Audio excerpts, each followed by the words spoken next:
For the very first time, Minnesota observed Farmworkers Day today instead of honoring disgraced labor leader Cesar Chavez. This change comes less than 2 weeks after a New York Times investigation detailed allegations that Chavez sexually abused girls involved in his labor movement, including United Farm Worker co-founder Dolores Huerta. A lot has changed since that report came out. Here's Ian. Well, we're not boycotting the stores. For nearly half a century, Cesar Chavez has been a legendary name, a civil rights icon known for helping shape the farm labor movement. What happened changed the ground rules for farm workers all across the United States. That's very important.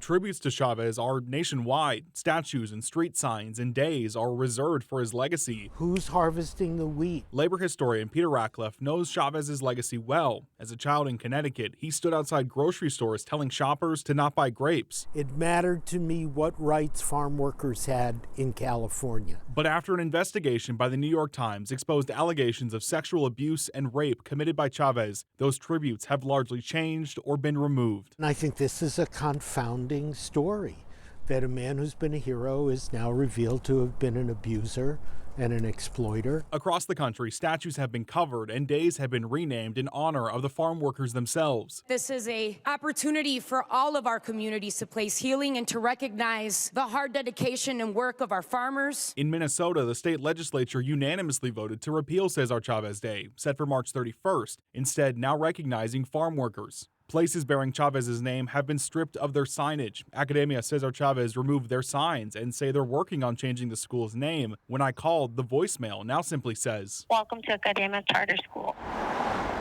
Cesar Chavez Street is still up in St. Paul, as are several murals with Chavez on them. Local businesses nearby say they're focusing on what the community wants before they make changes. It opens a door to a new level of understanding. Ratcliffe says going forward, this is the chance to focus on the movement, not the man. This is an opportunity to recognize people that we have accepted their invisibility for generations. Now we can think about who they are. A chance to change the narrative as the country comes to understand a changed legacy. It's our responsibility, all of us. What do we do with contradictions? What do we do with complications? How do we sort our way through what's confounding? And this is unfortunately quite an example of that. Not like here in Minnesota, many of these events across the country are now named for the farm workers themselves. And some, like over in the city of Denver, have even changed the name to Si Se Puede Day, which means yes, we can.